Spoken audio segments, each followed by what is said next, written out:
the orphan bride who melted a general's frozen heart. Hello, everyone. Before we begin today's story, I have a small favor to ask. Please hit subscribe and turn on the notification bell so you never miss our channel's new videos. It is quick, free, and the best way to support us in bringing you more dramatic stories. Your support means the world to us. Where are you watching from?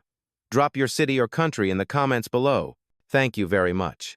Now, let us return to our main character. She was 21 years old and had no family left.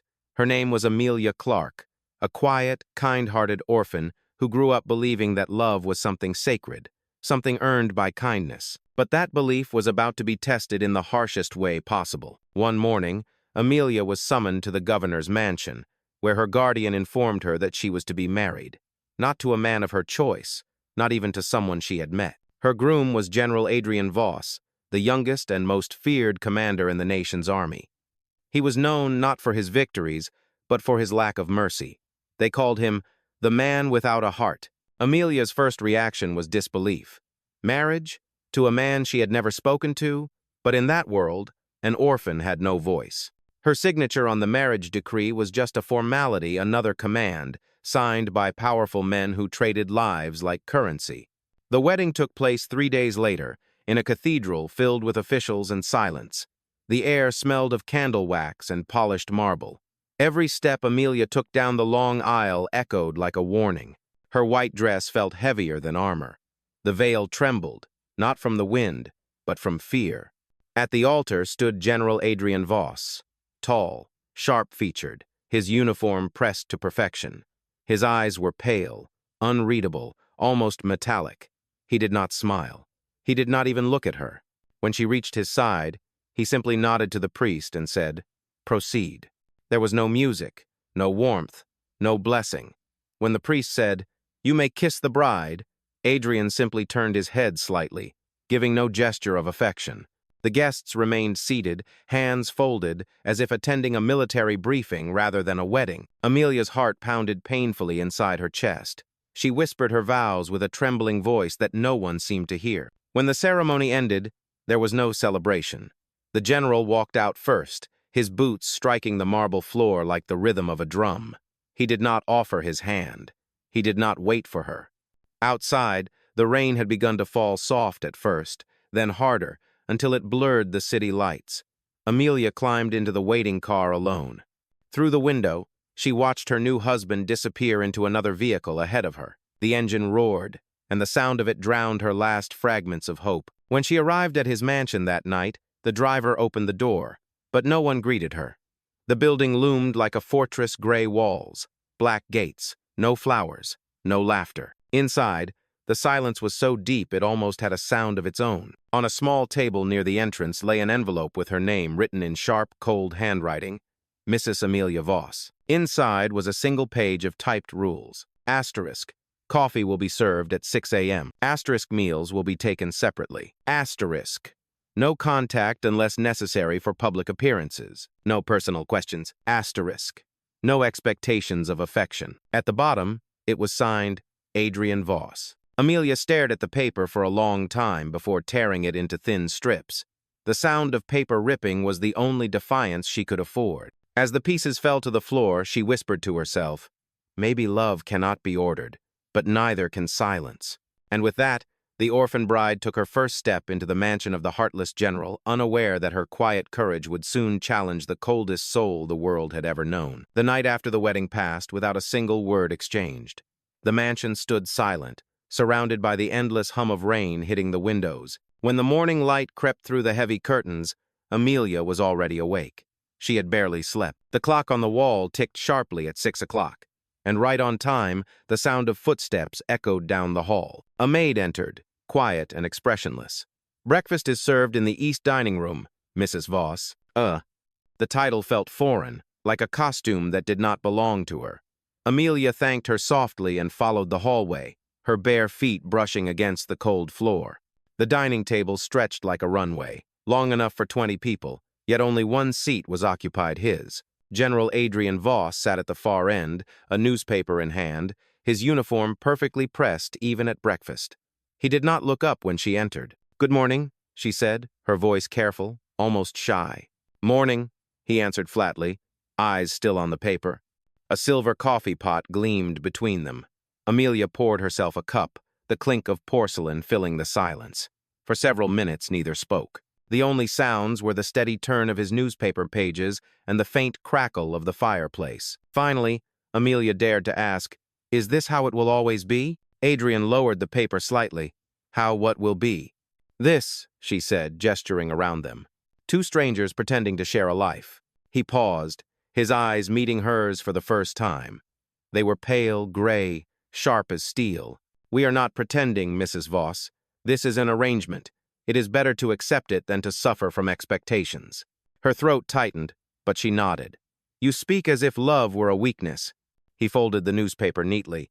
"In my world it is." He stood, his chair scraping against the marble floor. "I have duties to attend to. You may use the house as you please, but do not interfere with the staff. My study is off limits." And just like that, he left. The heavy door closed behind him, leaving Amelia in a silence that felt almost alive. She stared at his untouched breakfast and the thin curl of steam rising from his coffee cup. The world he lived in was made of precision, control, and walls thicker than the mansion itself. Days turned into weeks, and every one of them felt the same. 6 o'clock breakfast. Solitary walks through echoing corridors. The occasional glimpse of him returning from work, shoulders squared, face unreadable. He would nod politely, as one might acknowledge a servant, then disappear into his study. But Amelia was not built for quiet surrender. The loneliness that once frightened her began to turn into curiosity. What kind of man lived without laughter, without warmth, without music? One morning, she wandered into the garden. The grass was overgrown, the roses wilted, their petals brown at the edges. The fountain at the center had long stopped running. She knelt and touched the cracked stone, her fingers tracing the dry lines where water once flowed. "Everything here is asleep," she whispered. "Maybe it just needs someone to wake it up." Later that afternoon, she found the courage to open one of the mansion's tall windows. Sunlight flooded the hallway, and for a moment, the house seemed to breathe again. She stood there, letting the light touch her skin, but the moment was short-lived. Behind her, a voice cut through the air. "Windows, stay closed." She turned.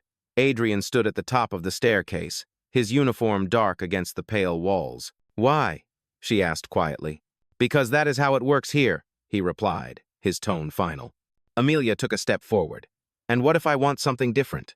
His eyes narrowed. "Then you will learn that wanting does not change reality." He turned and walked away. The echo of his boots faded, but the defiance he left behind did not. That night, Amelia sat on the edge of her bed, her mind restless. She looked at the closed door between their rooms, the invisible wall dividing them, and whispered, "If I must live in your world, I will not do it quietly." The next morning, she broke one of his rules. She appeared in the dining room 10 minutes late, her hair down, wearing a soft blue dress instead of the stiff gray uniform the staff had laid out for her. Adrian glanced at his pocket watch, then at her. "You are late." "I know," she said, calmly pouring herself tea. He waited for an apology that never came. For the first time, a flicker of something irritation, maybe surprise, crossed his face. And that was when she realized it. The cold general could be shaken, not by rebellion, not by argument, but by presence. As she lifted her cup, her hands no longer trembled.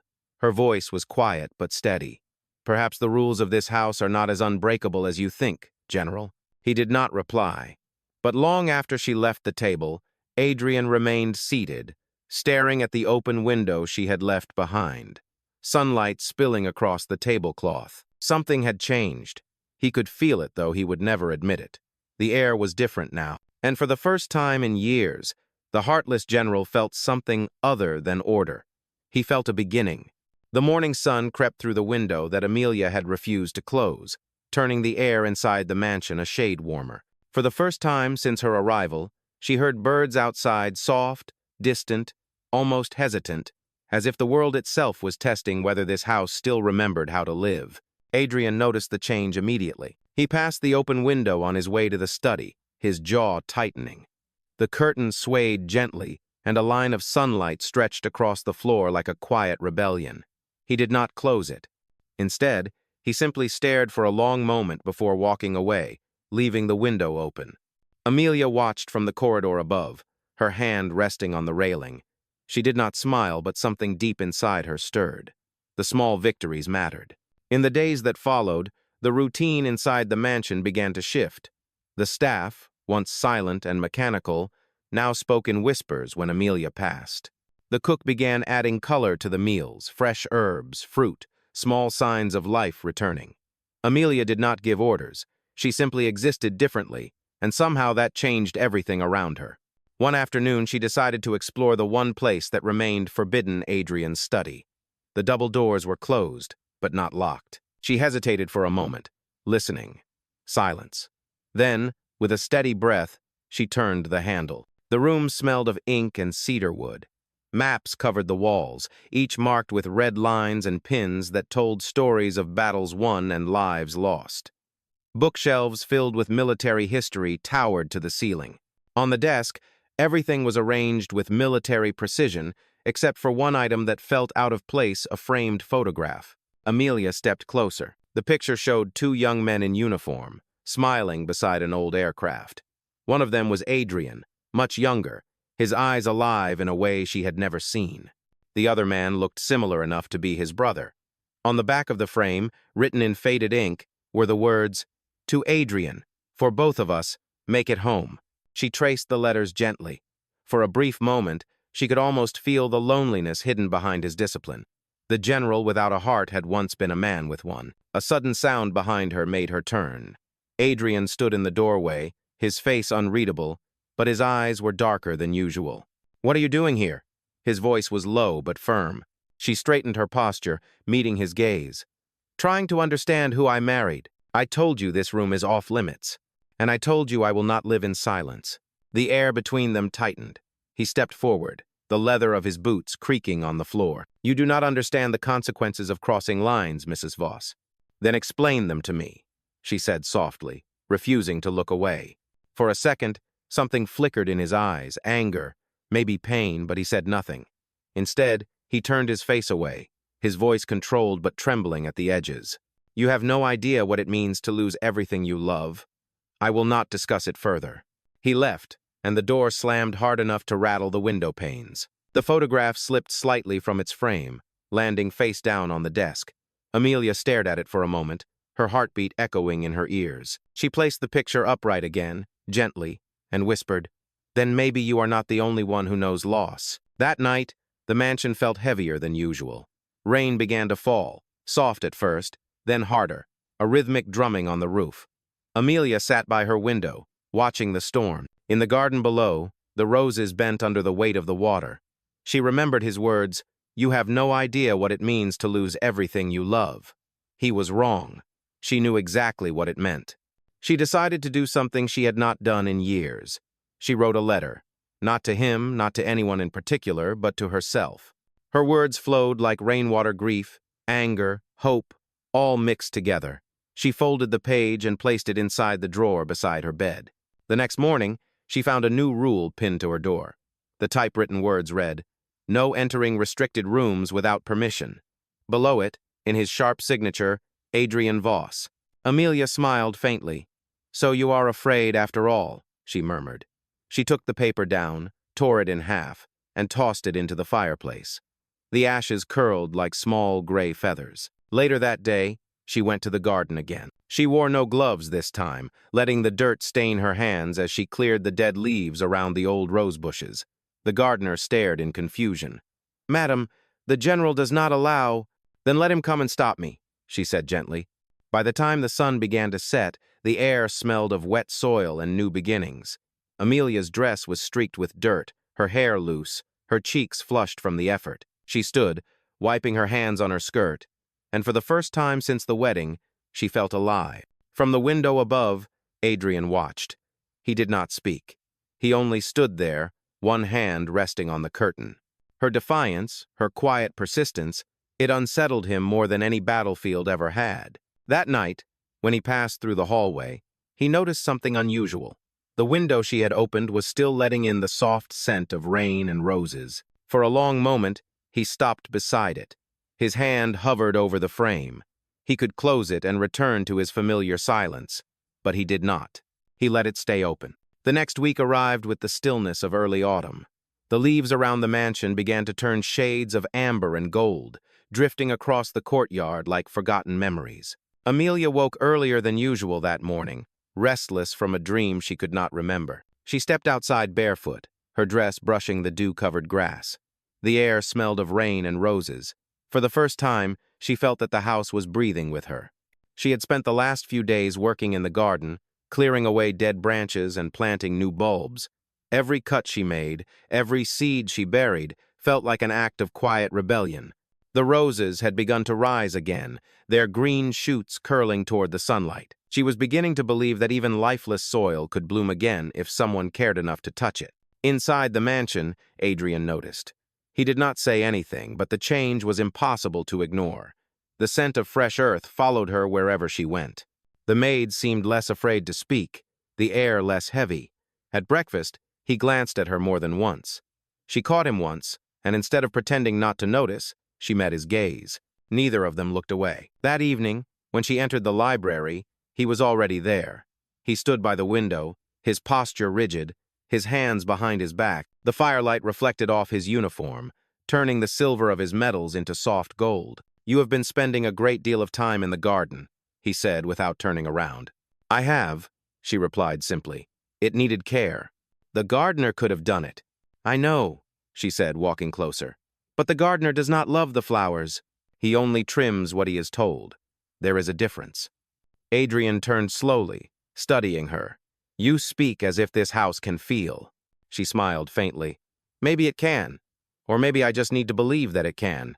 He held her gaze for a long moment before speaking again. "You are changing the staff's routine." "I am not changing anything," she said softly. "I am reminding them that they are human." There was silence. The fire crackled, filling the space between their words. Adrian finally said, "You disobey my rules often. Then perhaps they were not worth keeping." He took a slow step toward her. "You are not afraid of consequences." Amelia's voice did not waver. "I have already lived through the worst consequence being invisible." For the first time, his expression faltered. The soldier inside him seemed unsure of what to do with that kind of honesty. He looked away, his jaw tight. "You should not speak to me like this."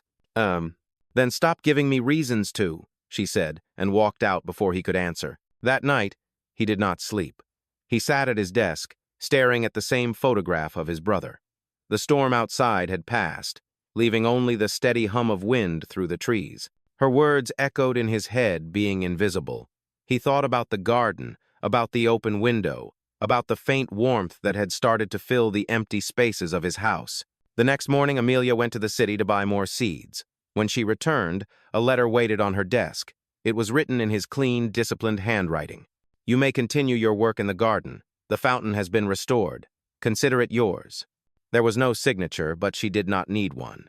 Amelia folded the letter carefully, pressing it to her chest for a brief moment before setting it aside.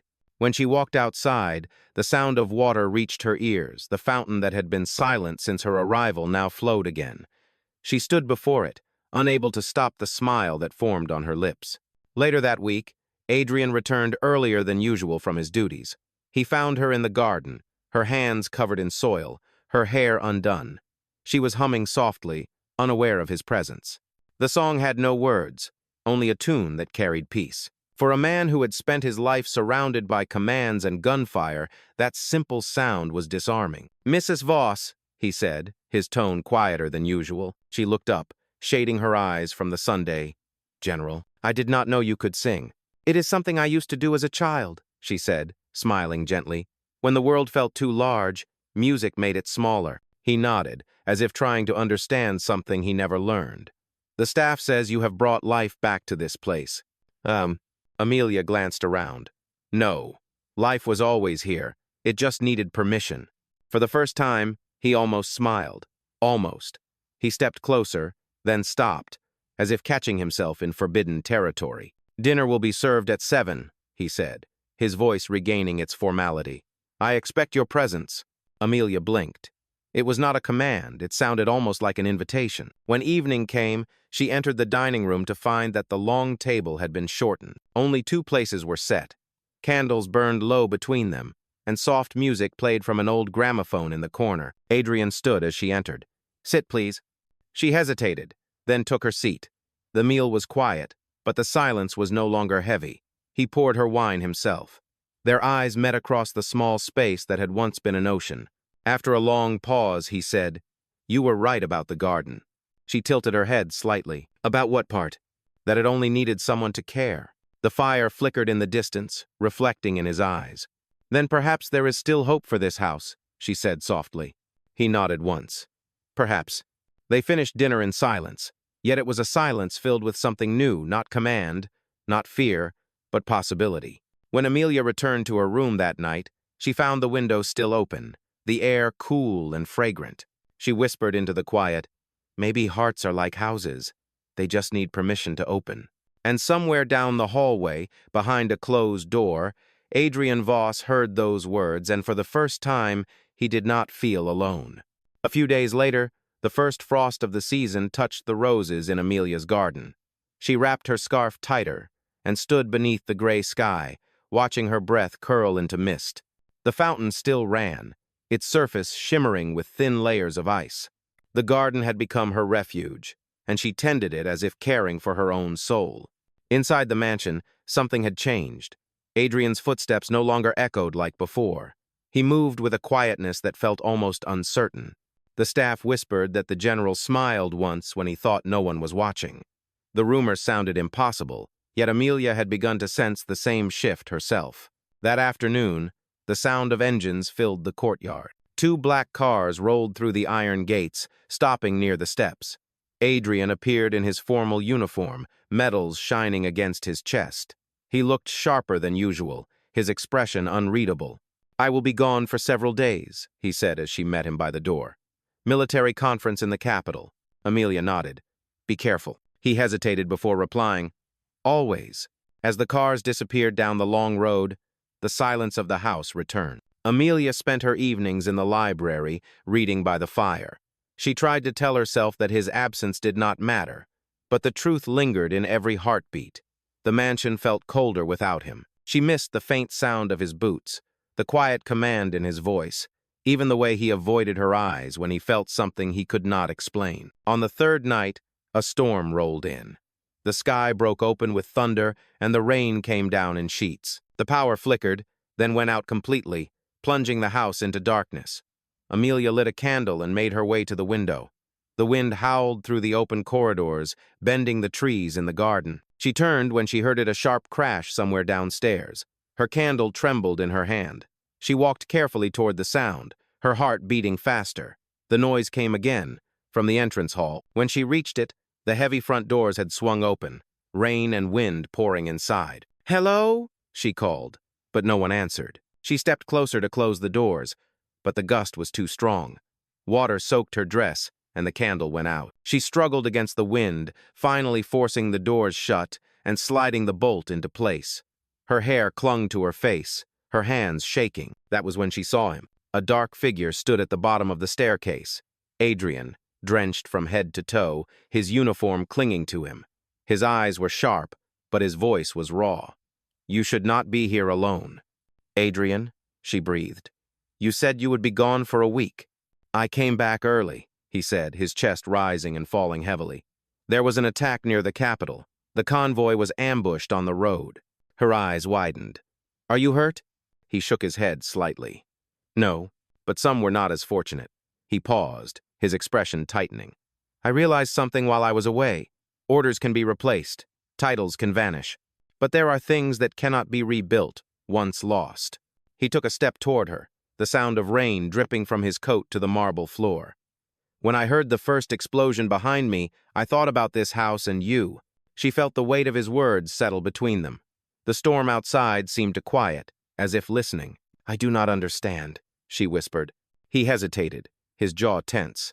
"Neither do I. But I know that silence has begun to feel unbearable." For a moment, neither spoke. Then Amelia moved closer, her eyes searching his face. "You cannot command a heart, General. You can only choose to open it." He let out a breath that sounded almost like surrender. "And what if I do not know how?" "Then let someone teach you," she said softly.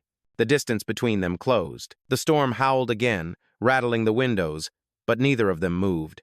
He reached out, fingers trembling slightly, and brushed a wet strand of hair from her face. It was the first time he had ever touched her without obligation. When he finally spoke, his voice was barely above a whisper. "You have turned this house into something I no longer recognize. Then perhaps it is becoming what it was meant to be," she replied. Lightning flashed, illuminating the hall in white light. In that brief moment, he looked at her the way a drowning man might look at air. Then he stepped back, as if afraid of what might happen next. "Go upstairs," he said quietly. "You will catch cold." Amelia wanted to argue, but the tremor in his voice stopped her.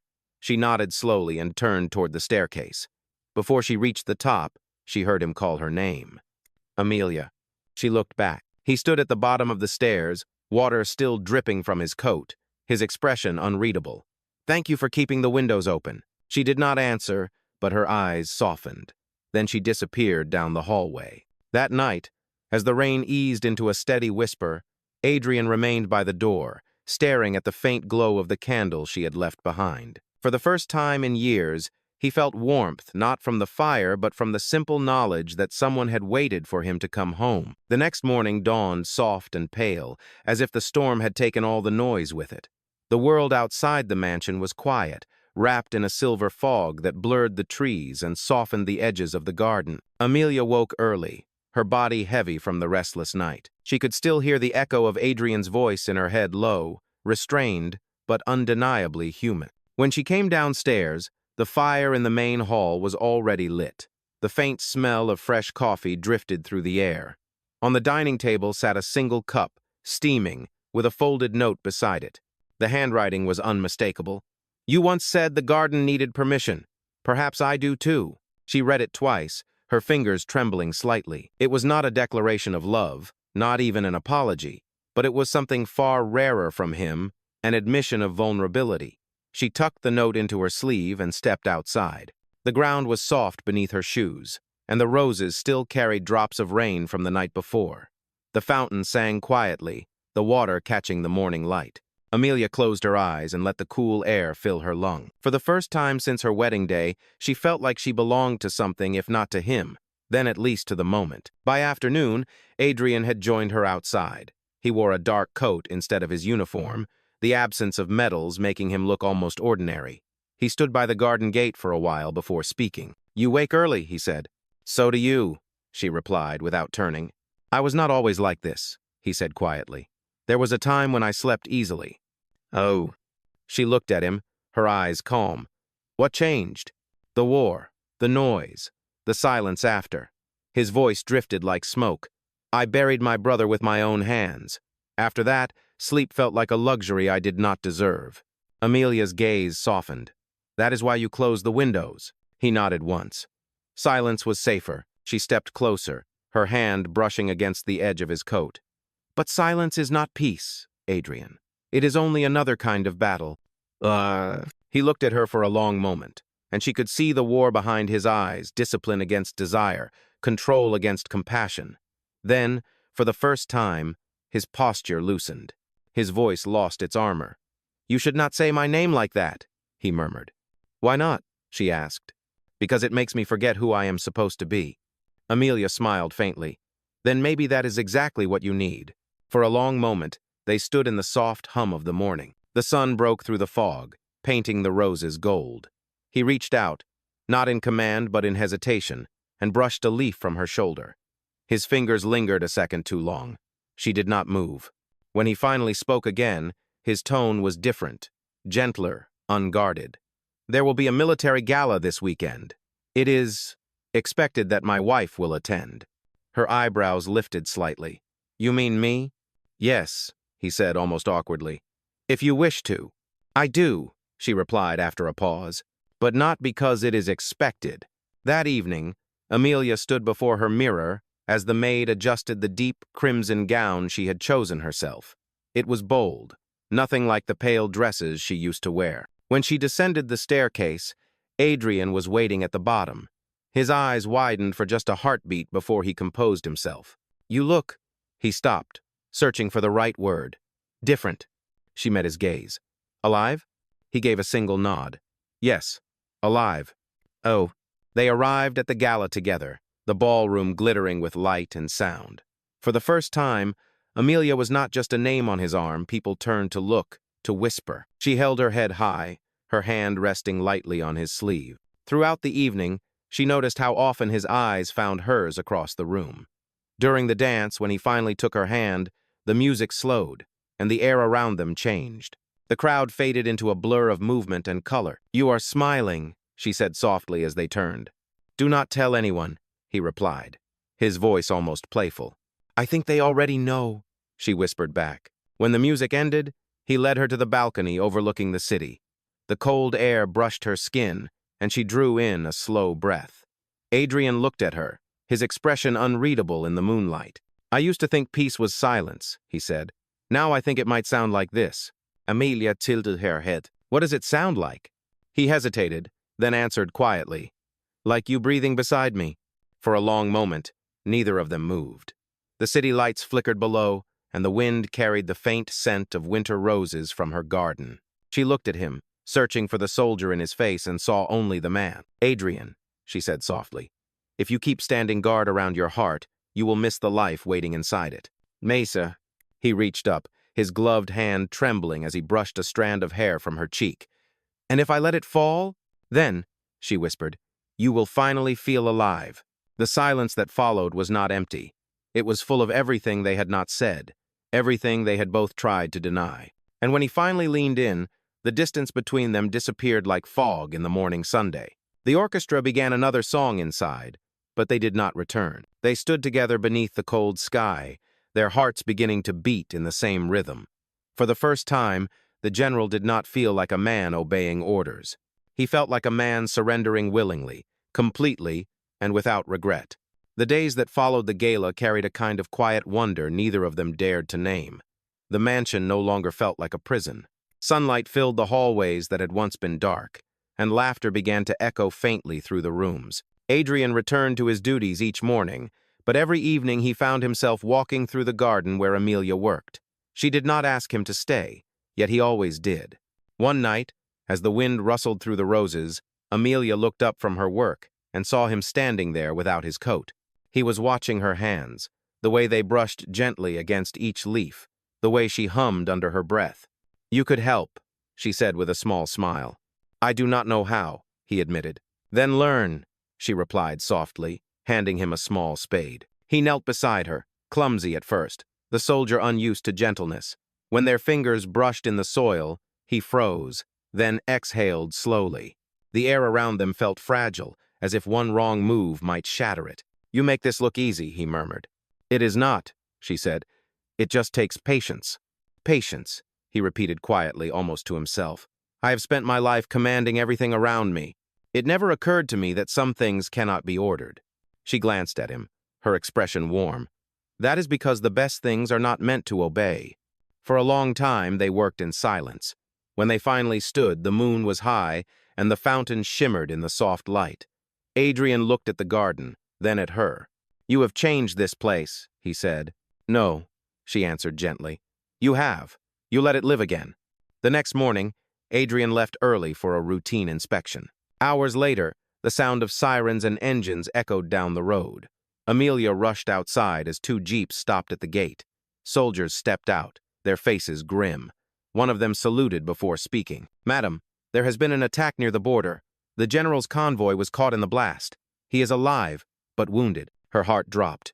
"Where is he?" "At the military infirmary in the city." Amelia did not wait for permission. Within the hour, she was in the car, the road blurring beneath her as the driver raced through the rain.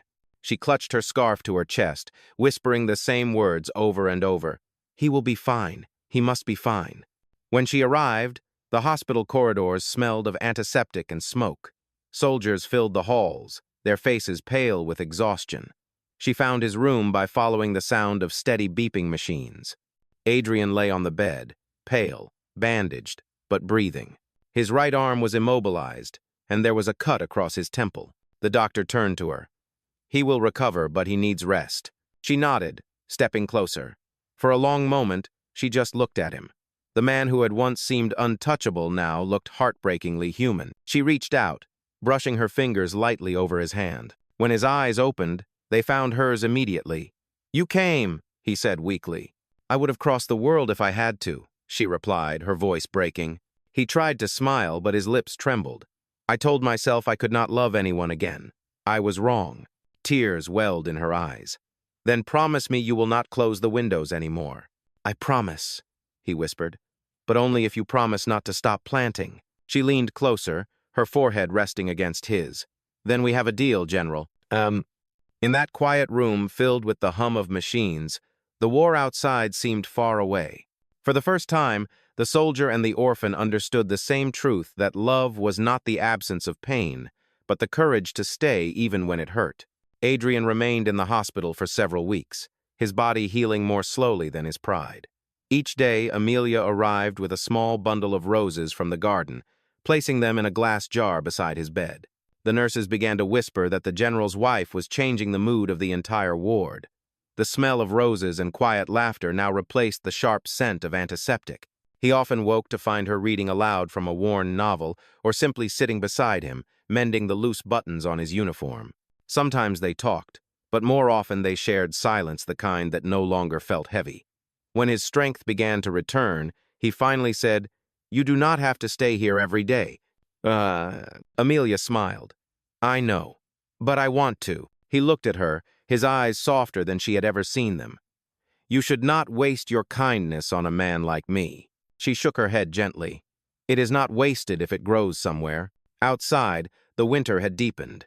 Snow dusted the city rooftops, and the streets shimmered in silver light. On the morning Adrian was discharged, the first snow of the year began to fall.